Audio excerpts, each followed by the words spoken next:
Values. What are they? What do they refer to exactly? What are your values? What are the world's values? How do your values manifest through your actions? Are your values in harmony with your actions? And to a larger extent, are they in harmony with the world? What would that even look like, to be in harmony with the world? A more pertinent question might be, are we even capable of knowing our own values? Or is it more complicated than it appears from a surface point of view? If we have any hope of knowing ourselves deeply in order that we may transform ourselves for the better, then these are all questions of supreme importance, the answers upon which, by the end of this video, we will have shed new light and fresh perspective. We will achieve that understanding through first learning to recognize the variability of our own values and how they are expressed, of which I will define 3 distinct categories of perceived, idealized, and enacted values. The content of these classifications are revealed to us through the observation of our actions within the world, our speech, and the contents of our mind. Becoming intimate and honest with ourselves about our actions, speech, and thoughts is both the first step and the perennial step to understanding our idealized, perceived, and enacted values, and ultimately ourselves. With this information, that is, a deeper understanding of our own personal values across a handful of subdomains, we can see ever more clearly where we as individuals are in harmony with ourselves and the rest of the world. This internal harmony, or lack thereof, is at the root of what I believe to be our very sense of fulfillment and self-enrichment as individuals. I also believe that this sense of wholeness or sense of lacking, dependent on the extent to which you are in or out of harmony with your values, is of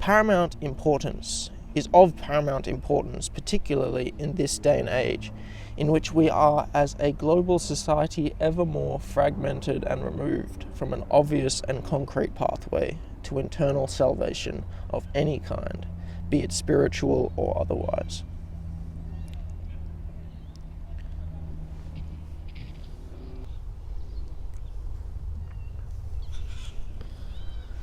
Chapter 1. Actions. What is it that is in harmony? It's our actions. Around the middle of last year, I began attending a counsellor every few weeks over the course of the beginning months leading up to my 2024 America tour. I had reached out because there was a sense within me that, despite knowing that there were specific things I wanted to achieve and to overcome, I seemed to have limited ability, or perhaps even complete inability, to actually put into action what I thought I most deeply wanted to embody. The first and most immediate lesson I came to realize was that by explicitly stating out loud my thoughts and feelings about myself and having to elucidate that information in an understandable enough way for a complete stranger to comprehend, I was able to begin putting together a more comprehensive vision of myself and the construction of my being. Through this dialogue of speech, I was able to clarify my own thoughts and actions to myself. I think what many of us are prone to do is to analyze our own thoughts within our heads, with our inner dialogue, speaking only to ourselves. But this allows us to cut an infinite amount of corners as we know, or we think we know, certain aspects of ourselves. So intimately so that we don't have to explain them to ourselves in order for us to understand them. But I think this is our mistake. We have already constructed narratives and reasonings for ourselves, and those constructions are embedded in the bedrock of our self-perception. So when we think things through to ourselves, there are innumerable factors which don't have to be fleshed out and are therefore glossed over as preconception. This self-law, which we could equally call self-delusion, is built on 10,000 bricks of preconceptions which are inaccessible to a stranger. if we want to really explain ourselves in a way in which a stranger could begin to understand us as we understand ourselves, then we must take them on a guided tour of the temple of our mind. We must show them the bedrock and be able to explain and clarify its construction. If who we think we are is at least relatively in the range of who we actually are, displayed within our actions in the world, then a stranger, after some in-depth communication, should be able to perceive us in a light in which we find at least somewhat agreeable in its, at the very least, shallow definition. If that cognizance is not able to be reached, then it is an indicator of our own self-perceptions blocking out the reality of ourselves for whatever reason. If we try our best to explain ourselves and find we still aren't able to be understood, then we are either misperceiving ourselves as other than we truly are, or our ability to communicate what we are perceiving as ourselves is greatly lacking. Let me introduce you more formally to some concepts I've mentioned already briefly throughout this video. Those concepts are the three subcategories of action within the world: the action of our body, the action of our thoughts, and the action of our speech. The sum of our being, the entire sum of our being, and its engagement within the world can be delegated amongst the interactions of our actions of those three subcategories. Our actions of body, speech, and mind are us, and our ability to observe our own thoughts, speech, and movements of the body is our very ability to see and know ourselves clearly.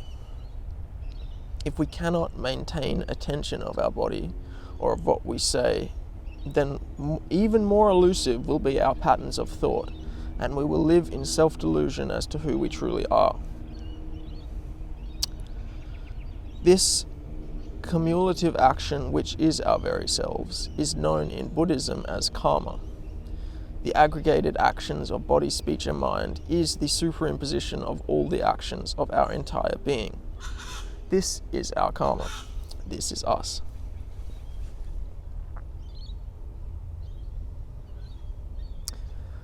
So why is all of this important? Well, it relates directly to the analogy of ourselves as either in or out of harmony with ourselves. Harmony implies the constructive coexistence of different tones that give rise to a chorus greater than any of the individual melodies alone. These different tones are our actions in the world. They are the melodies of our body, speech, and mind. To be in harmony implies that one's thoughts are conducive with one's speech, and simultaneously to our physical actions in the world. To be out of harmony implies that the way we think internally and the ways in which we speak and act externally are in opposition to our values and one another. Now that we've established a framework of understanding our actions within the world as being built on a basis essentially of three aspects, and that the culmination of those aspects is basically akin to ourselves as we are, outside of our self-law and self-perception/misperceptions of ourselves, we can continue en route to the understanding of our values and the relationships we have with them.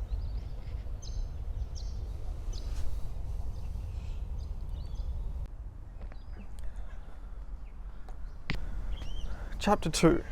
Values as a concept and the three classes of values. What do I mean when I say values? In everyday sense of the word, value is a measure of the worth and applicability of any particular thing to an individual. It is a spectrum that ranges from blatantly invaluable and therefore unwanted, to highly valuable and therefore desirable. In this sense, our personal values are those things which we as individuals place as the most important above all else. They are the things, the people, and ideals we cherish most paramount to our being as we currently exist. Just as we have broken up our actions into three classes, those of body, speech, and mind, in order for in order for us to more succinctly apprehend the intricacies of our interactions with the world. We will now do the same with our values by introducing the 3 subsections of value that we each exhibit. It should be noted that body, speech, and mind, the 3 classes of action, are a long-established format of examination of our behavior that has its roots in Buddhism. The Buddha called our actions of body, speech, and mind the 3 doors, as they are the 3 ways in which we interact and engage with the world.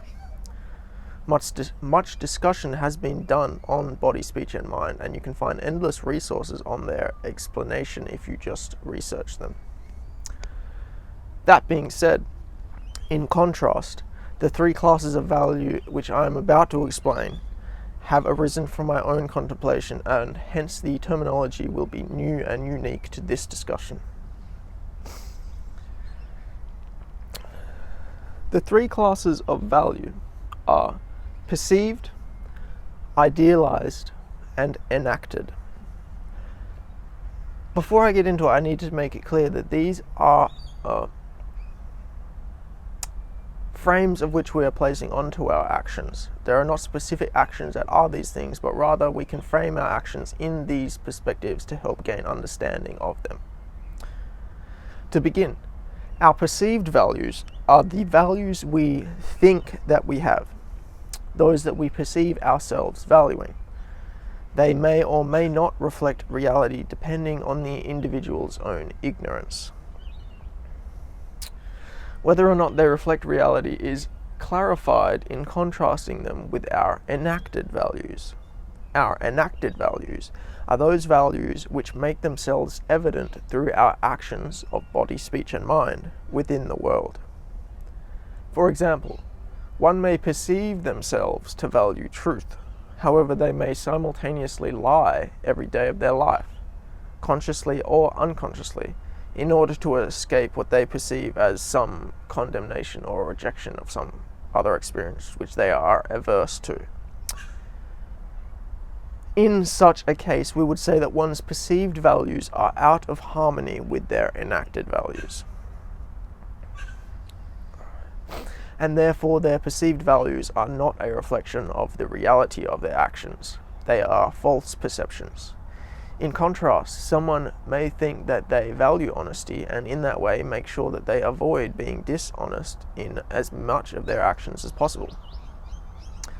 Perhaps they make mistakes here and there, but they are conscious of the fact, and upon seeing themselves do so, seek to rectify such actions which have opposed their perceived values. This person, we would say, is correctly perceiving their personal values, as we can see that their perception of said values is in harmony with their enacted values, and hence reflective of reality. To be reflective of reality is a reoccurring and symptomatic aspect of being in harmony with the world. Then there are idealized values. They are the values we aspire to, but which we do not necessarily currently act according to. The clarity of our perceived values act as the intermediary between our enacted and idealized values. If we are like the first person mentioned above, who thinks that we value truth yet acts in an otherwise manner, then we are deluded, and that delusion may have us also believe that we are already enacting our idealized values, when this is almost never absolutely the truth with anyone. If your idealized values are one and the same with your perceived values, then you are either a perfectly enlightened being, or you are ignorant to yourself in that assumption of harmony. 99.9 reoccurring % of people do not live their ideals absolutely. There is always room for awareness. If we are like the second person, whose enacted values are largely in harmony with their perceived values, then we are much less inhibited by delusion, and therefore we can see clearly how we act and value things, and from that point we can envision how we would like to alter our action in the world, and therefore set idealized values towards which we aim to shift into our perceived and enacted values over time. To put it another way, Our perceived values are those values which we can deduce from our thinking about how we are. Our idealized values are deduced from thinking about how we are in contrast to how we could be. And our enacted values are deduced from how we act in the world. Our perceived values are easy enough to deduce. They will usually be the closest to what we previously termed as our personal values. They are simply what we believe ourselves to value. Whether or not they are in or out of harmony with our actions and reality is irrelevant. Our enacted values may be slightly more obscure to us, particularly if our perceived values are shaded with delusion. If we perceive ourselves with certain values yet are unconscious to our actions' disharmony with those perceptions, then we will similarly struggle to recognize the relationship between our perceived and idealized values, those we wish to attain or perhaps erroneously believe we already possess. Chapter 3. Values. Specifics and examples of inharmonious values. So far we have discussed how our actions of body, speech and mind manifest as mechanisms of harmonious and disharmonious being, and how our value structures can be recognized by the assessment of those relationships. We've established what a value is as a concept, but we haven't yet dug down into the manifold spectrum of specific values.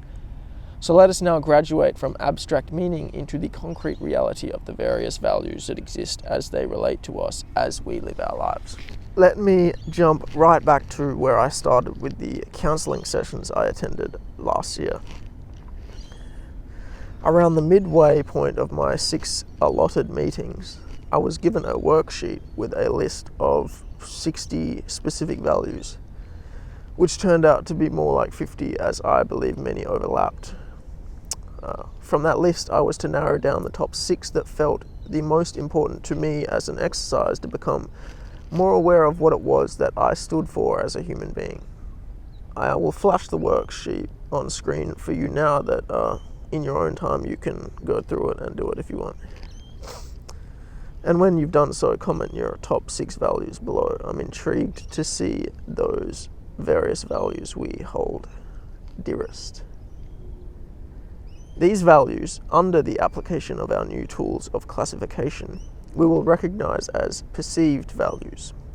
They are those we deduce through reflection on our own thoughts and feelings.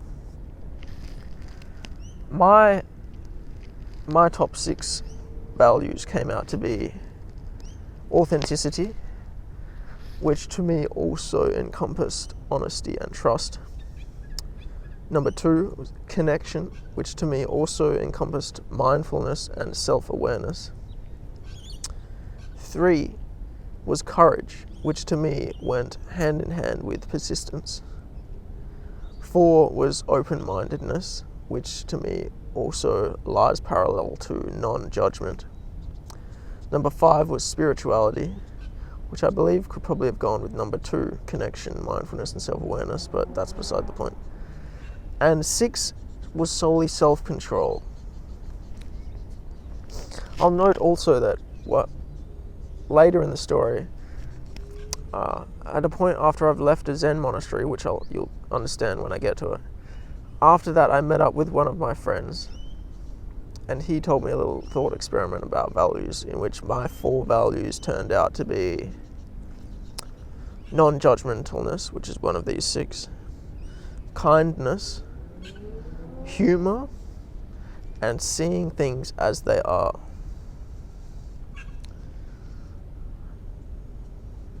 So I guess there's about 9 specific values in there, including these first 6 that I hold. As I mentioned at the start, I began seeking advice from the counseling sessions because I felt that I was limited in my ability to implement change. In particular, two behaviors I was seeking to change were my smoking habits, which I'm sure you're all aware of if you've ever seen a single one of my music videos.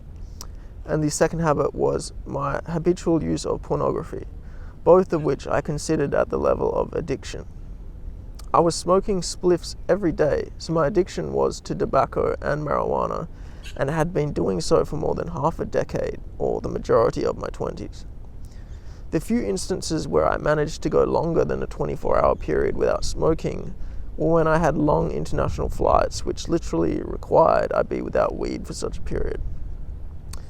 And in regards to pornography, or rather PMO, the pathway of porn, masturbation, and orgasm, I wasn't so addicted that I couldn't go a day without wanking to porn, but rather my addiction lied in the fact that I had been trying to, for so long, to stop consuming pornography altogether, but I could only ever achieve a few days to a week at a time.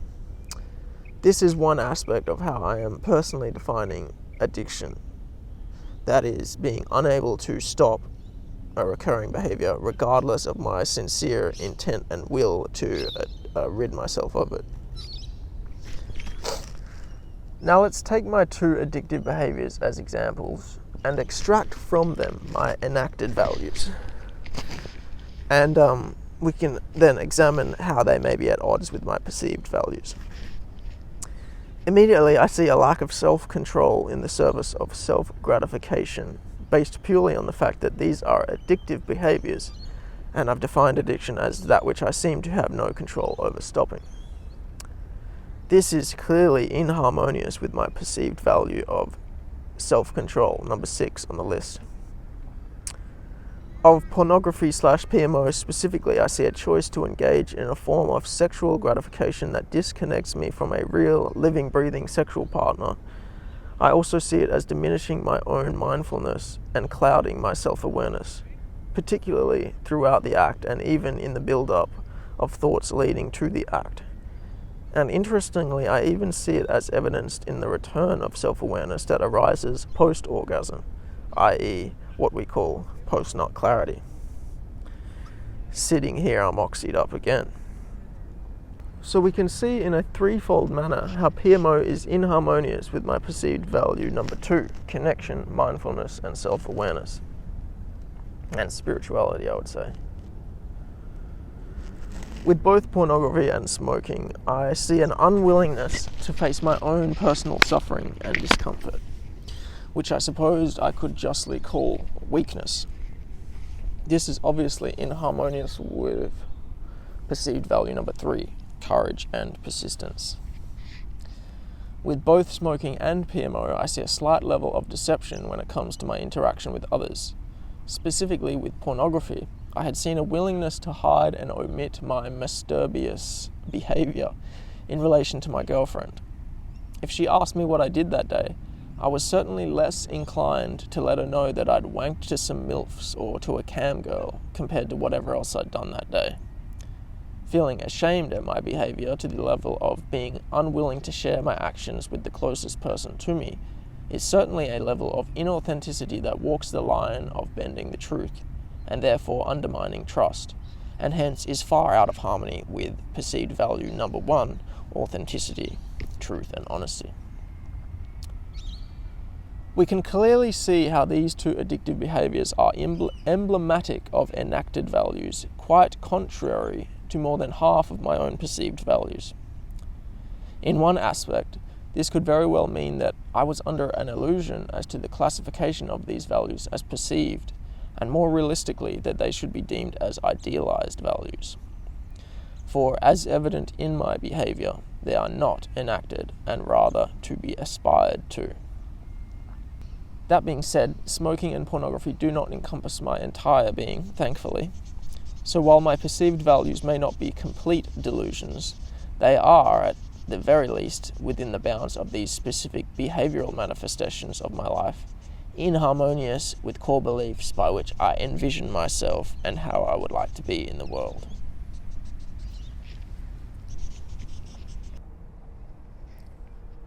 Chapter 4. The effects of living inharmoniously. Depression, anxiety, and the rest. Now, what does it really mean to be out of harmony? And what effect does it have on us? What effect does living out of harmony have on us? The conditions of inharmonious living has its consequences not only on the individual, but also on the greater community and, by extension, the world. On the individual level, there is an increase in hopelessness. Constantly taking one step forward followed by one step back makes us feel as though we are incapable of making progress, incapable of moving towards what we want or moving away from actions we no longer want to embody. Particularly if we aren't conscious to our inharmonious actions that are contributing to this feeling of hopelessness, then it will increase the feeling even more so, along with confusion and other negative emotions. Other unpleasant emotions, maybe I'll say. Another emotion we will feel is anxiety, for much the same reason. We will become over time more and more anxious over our seeming inability to take the reins of our life, and will quite possibly dive further headlong into habits of inharmonious action as a form of self-medication from our situation, i.e., in my case, more drug taking, more PMO, etc., etc. All of that which I speak here is based on reflection on my own personal experience in regards to my aforementioned behaviors and their observed effects on my own mentality and self-concept. I believe that anxiety and depression arise as a messenger to let us know that something is wrong with the way that we are living. In the same way that physical pain arises to let us know when there is something wrong with how we are operating our physical body. The burning sensation in your hand informs you to pull it off the stove, and your anxiety and depression informs you that some of your actions are inharmonious with your values. Both are painful states. But these emotional states aren't as one-to-one as physical pain is. They aren't as obvious and immediate of a reaction, so it's sometimes, or quite often, hard to tell exactly what it is they have arisen in response to what actions exactly they are protesting. This is why developing mindful awareness through meditation is necessary, as it will aid us in our ability to pinpoint with clarity what these emotions arise in response to. But without this mindfulness, the unpleasant emotion can seem to exist without reason, beginning, or end, and hence we seek to self-medicate in an effort to quell our uncomfortable states of mind in whatever way we can find or figure out at the current time, and by whatever means we have available to us. Personally, I've spent close to a decade self-medicating with smoke. Numbing our emotional pain pushes it out of the immediacy of our awareness, but with it too subsides the necessary push of those uncomfortable emotions to locate and eradicate the inharmonious actions we perpetuate, which are at their cause. That's an important sentence. Maybe I'll read it again.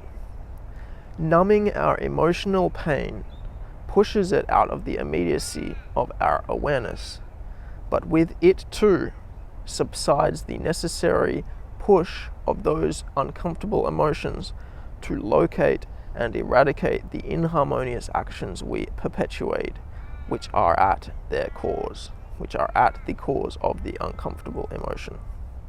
That pain will always return, however, as long as we are still acting in the inharmonious way. I myself was only able to slowly build the strength necessary to cut down my vices bit by bit by gradually increasing my awareness and ability to be mindful of my pain while still in the grips of my inharmonious ways of coping. I couldn't gain the good and lose the bad all at once. In fact, no one can. My increased mindfulness, nourished with meditation, allowed me to be able to sit with my emotional pain without masking it, without running from it, and without identifying it as an unchangeable identity, but rather perceiving it as a divine messenger with invaluable information as to how I could be acting in contrast to how I've been acting. The way we could be acting in the world is the way that Jesus acted in the world, the way that the Buddha acted in the world, the way that any great mythological or religious hero acts. But the way we are acting has us dying of thirst. Our inharmonious actions keep us from existing as the hero within our own stories, a reality you and I could very well be living. Whether you consider them mythological or historical figures like the Buddha and Jesus, they were transformative of the world around them regardless, and their stories encourage us towards the pursuit of living such a life. In the same way, but to a relative degree, each of us transforms the world around us. If we act inharmoniously, then we darken the world. If we sacrifice our inharmonious actions for the world, we bring about light and salvation to those around us, the ripples of which can spread far and wide beyond conceivable perception. We have the potential to be the next Buddha due to our great fortune of having been born as a human.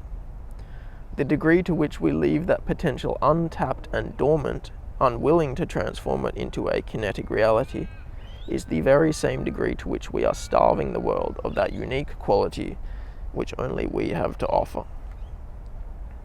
To summarize with an analogy, the uncomfortable emotions that arise from inharmonious living affect the mind of the individual like a stab wound affects the physical body, weakening it and engendering pain in its operation.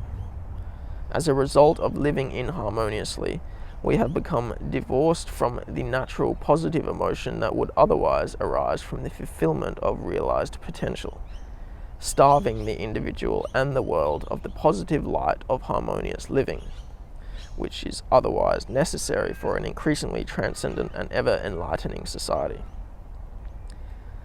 This lack affects the individual as well as the world at large, the same way a vitamin or mineral deficiency would affect the physical body. We are metaphorically riddled with stab wounds and deficient of the elements that would make us whole. Wounded and in pain with each step we take. The whole world is like this. So what is there to do about it? How can we heal? How can the world heal? Chapter 5. Real life strategy. A case study. In 2022, I traveled to America for the first time. I was there for 3 months, and I was apart from almost everything that brought me comfort. My home, my girlfriend, my cat. I was away from everything except weed and pornography, my two vices. For that reason, I made sure that whatever state I was going to had legalized weed, so that I never had to be without it. I didn't have to do so much planning ahead in regards to pornography, as that was always available in my pocket, virtue to the black mirrors we all carry around. I was very nervous prior to leaving, as I was going to be meeting, for the very first time, people that I had only ever communicated with over the internet. I consider myself quite introverted and don't particularly seek out social situations. So to be throwing myself into what was essentially a 3-month period of prolonged socialization without a break was equally remarkable and frightening. Gladly, no one turned out to be unbearable. Each person was pretty much the IRL version of the person I had come to know online. But that still didn't detract from the fact that I had to socialize with them constantly for 3 months. I'm bringing all of this up to give proper context to my individual propensities, addictive habits, and the environment into which I was being placed, so that we can now examine and discuss how I reacted with my body, speech, and mind in such an experimental situation. With the amputation of all my usual comforts and coping mechanisms other than those of smoking and PMO, my reliance on those two grew to new heights. By the end of the trip, I was smoking up to 20 spliffs a day, and as a lot of the time I was surrounded by others, my immediate ability to satisfy myself with PMO was stifled, bar the occasional airport disabled bathroom.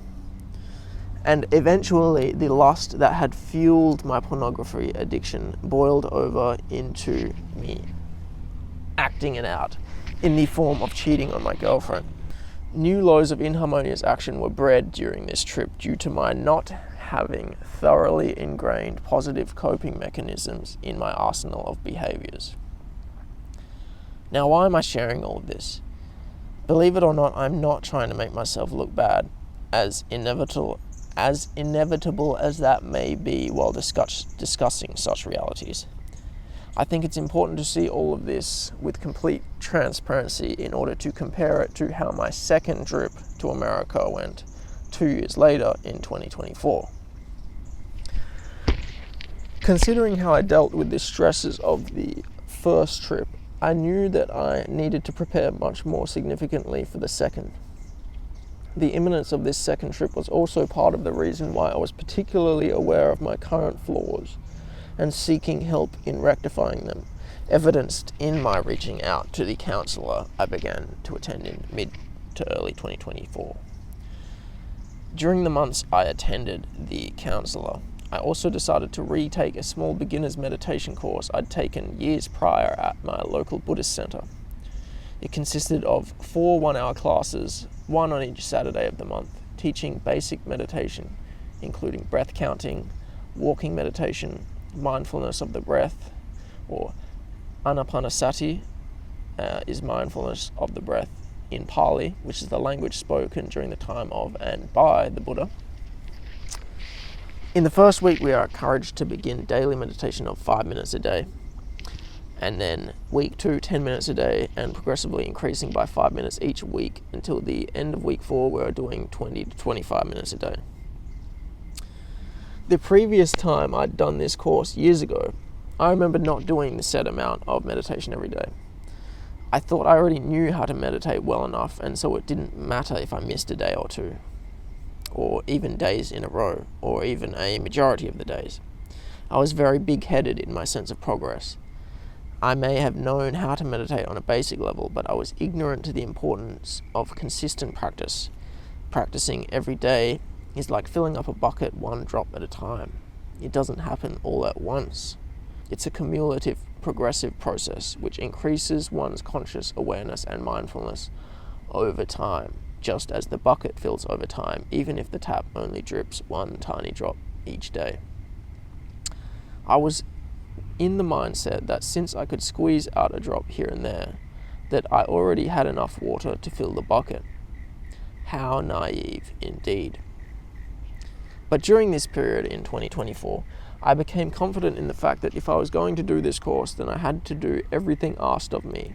Otherwise, I could not in good conscience accept that I had completed it. So I attempted and came close to completing the first month of retaking the course. But my inner voice was not happy with that. I needed to complete every day of 5, 10, 15, 20 minutes, etc. So I redid the course the following month, now approaching the final month before my trip. This time I completed the course with perhaps only 1 or 2 days missed. Still not perfect, but I had no more months to redo the course before leaving. I had done the best I could, and I had firmly established a daily practice lasting for longer than a month for the first time in my life. I continued with the 20 to 30 minutes a day for the final week or two approaching my flight to the USA, ultimately reaching 30 minutes every day before flying out. The reason why I was decisive in nailing down a meditation practice was because I knew that this was a positive behavioral mechanism and action in harmony with my values that I could take anywhere and everywhere I went. It was exactly the type of thing I would need to depend on when I wanted to not so heavily lean on my other crutches of smoking and lust as I returned to America. I was certain I could not allow myself to slide back into the inharmonious action of smoking up to 20 spliffs a day, and I was even more certain that I could not allow my lust-driven mind to cheat again. Despite being so certain, I also knew that from my past experiences, I couldn't exactly trust myself, and that this adventure would be the ultimate test, the ultimate experiment to prove my growth of character, the strength of my meditation practice, and the harmony of my actions within the world. Chapter 6. The Test. The first couple of weeks in the US, I was able to keep my daily meditation schedule fairly well. parallel to which I was able to maintain smoking only a few spliffs a day, a lower number than the average I was smoking per day before flying out from home. And this was all despite being around people every day, in near constant social interaction, just like the first trip. My schedule began to strain slightly at around 3 or 4 weeks, in a point during which I was sleeping in the same room with a few other people, and didn't have room to lock myself away to meditate, nor go outside because it was far too cold. The previous weeks I had a room which I could lock myself into, which was particularly helpful at the start of the day to begin it with meditation. Yet, me living with other people, I'm often waking up last, so there's already noise and stuff by the time I'm up. Idiopathic hypersomnia gang. And following that, I would spend a week with a friend of mine who was the biggest consumer of weed out of all my acquaintances. I'm sure you can guess who. So naturally, my smoking increased somewhat.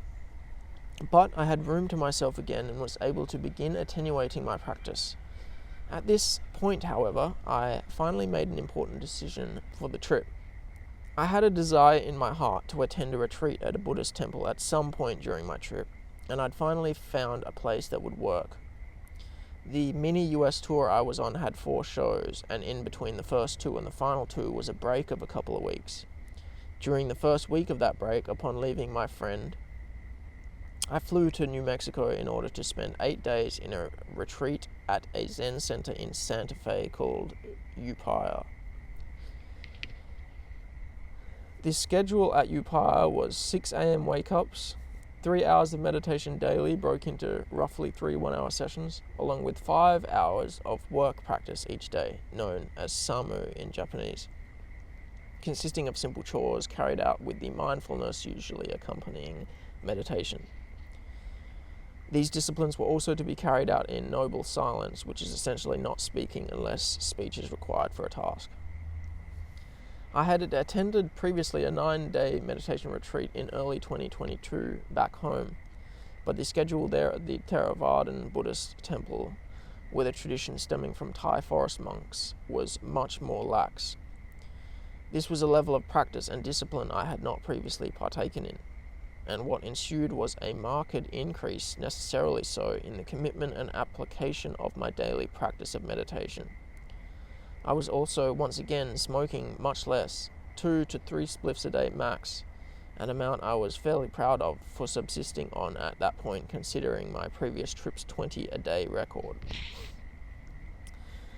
My retreat period at the Zen Center ended, and I was soon to reunite with my girlfriend on the second leg of the tour, prior to which I seen my friend and came to those 4 values, which I mentioned earlier: non-judgmentalness, kindness, seeing things as they are, and humor. I was smoking way less than 20 joints a day, and with my girl back at my side, my risk of cheating was dead in the water. The final 2 shows went by, and soon enough I came back home. I'd made it. My confidence in the effect of meditation practice on my character and the harmony of my actions and values was stronger than it had ever been, and that led me to take it even further. I continued practicing every day that I found the time, which was most days, and eventually reached a point of clarity approaching my 29th birthday, where I knew for sure that I wanted to stop smoking for a longer period than I ever had before, as well as not engaging in PMO for a longer period than ever before. Something about being closer to my 30s than ever before had stirred up the need to finally break these habits, which had been with me all throughout my 20s. Bolstered by my meditation practice and an increasingly harmonizing action-to-value relationship, I was able to make it more than 3 weeks without having weed in my home, and simultaneously went a record 26 days without wanking to porn. This streak was broken briefly around my birthday as I got a gram as a celebratory gift, but that gram ended up lasting a week between me and my girlfriend, an amount that back in the day would have been gone within 24 hours. Suffice to say, the practice of consistent meditation allowed me the ability to finally attenuate a cluster of inharmonious actions I had been perpetuating for the majority of my 20s in regards to smoking, and for more than half my life at this point in regards to pornography. The test was over. The experiment concluded. This was a practice that brought results. Chapter 7. My values in review from the beginning to now and their changes in harmony. So what exactly can we learn from this little experiment of mine? The America 2024 experiment. I believe that within the story I presented here lies one possible answer to the question posed cliffhanging at the end of chapter 4. That is, in relation to our metaphorically wounded state, what is there to do about it? The answer, I believe, begins with awareness. We must first be aware of our wounded state, the clarity of that awareness being the degree to which we are perceiving reality. If we cannot accurately perceive our own wounds, then what hope could we have to attending to them? It was the increase of frustration at myself over my own arrested development that led me to initially seek out counseling at the beginning of 2024. To boil it down to its core, it turns out that what I was experiencing as a personal inability to take action towards my goals can be explained to a certain degree by the incongruence of those goals I had held with the actions I was currently engaged in and perpetuating in my daily life. Those inharmonious ways of thinking and acting in relation to my ideal had to necessarily diminish and transform in order to allow the space for new harmonious habits and ways of thinking to breathe life, and to fuel the progression of my value-driven goals. Simply, it took awareness of a problem and then the attention to analyze the value-action relationship from which that problem had taken root. Healing is then equivalent to the process of recognizing the inharmonious relationships of our actions and values and transforming them into harmonious relationships, a process catalyzed by our awareness. To put it as concisely as possible, the answer to what there is to do about our metaphorical wounded state is to become more aware, seek to practice and increase your awareness, and with that expanded awareness, observe your values and observe your actions. Analyze the extent of your harmonious or inharmonious existence, and seek to transform your inharmonious actions into ones that harmonize with your values. That's it, as simply as I can put it. There are a great range of techniques and practices that serve the function of increasing awareness, clarity, and mindfulness synonymously. While meditation has been the primary practice in my own journey so far, even within the subcategory of meditation as an awareness-increasing tool, there are many alternate methods for you to try in order to find out what works for you. And then as you continue to practice, you can use the tools of analysis I provided to you here to figure out your own enacted, perceived, and idealized values, as well as to become more aware of each subset of your actions in the world. Those of your body, speech, and mind. A basic tool we can use to clarify ourselves and our situation is to speak about it with others in an attempt to fill them in on all the necessary contexts as mentioned in Chapter 1, which will help solidify our situation to ourselves. And with that clarity, one is more readily able to formulate actionable steps towards a resolution, particularly with input from other people if we ourselves are struggling to do so alone. With ever-increasing clarity, your own inharmonious actions will become more obvious, and then it's purely a matter of altering those value-action relationships into one of harmony. That's all the game is at that point. While putting the context-specific changes of your very own behavior into action might not be so simple, the pathway to the clarity and awareness of what changes need to be made is simple. That's all I can provide to you here, and it's less than 10 words. Awareness of inharmony in one's own values and actions. That's the pathway to figuring yourself out. The pathway to figuring yourself out is simple. The actual figuring yourself out is the part that takes the work only you can do for yourself. It might possibly be the most unique and challenging work that exists, but you're here. If you don't want a challenge, then that's fine. But just in case you do, those are the signposts. Chapter 8. The Mysteries of Value. As I've commented on before in prior videos, certain characteristics of our personalities and who we are innately mysterious. We cannot trace them to any absolute beginning or find any absolute origin point of what and who we are, nor are we even able to comprehend the full breadth of what we are. So much of existence is unknown and unknowable, and so much of that, or perhaps all of it, is us. Having spoken last episode about identity and our roles within the world, we should already have some sense or idea as to how our values play a part in that construction. We are drawn uniquely in some way or another towards particular phenomena and ideals in this world, and for some inscrutable reason, you will tend one way while I tend another. There is no greater mystery nor more bold of an adventure than the search for oneself, for the world's self, for God and the universe, for the unborn Buddha mind, for the Christ consciousness, for whatever you want to call it, for the path that may unfold on the Ferris wheel of birth and death, and the steps upon that path to adventure begin with the investigation of your own honest and true individuality, which is so uniquely valuable and rare that no one else other than you could ever hope to bring your light to this world. Each of our inner lights must manifest, and our authentic expression through our actions and roles in the world is the process of revelation by which that inner light is revealed from the darkness within, out and into the shared reality of the world we inhabit together. This inner light, as I have characterized it here, can only ever be authentic.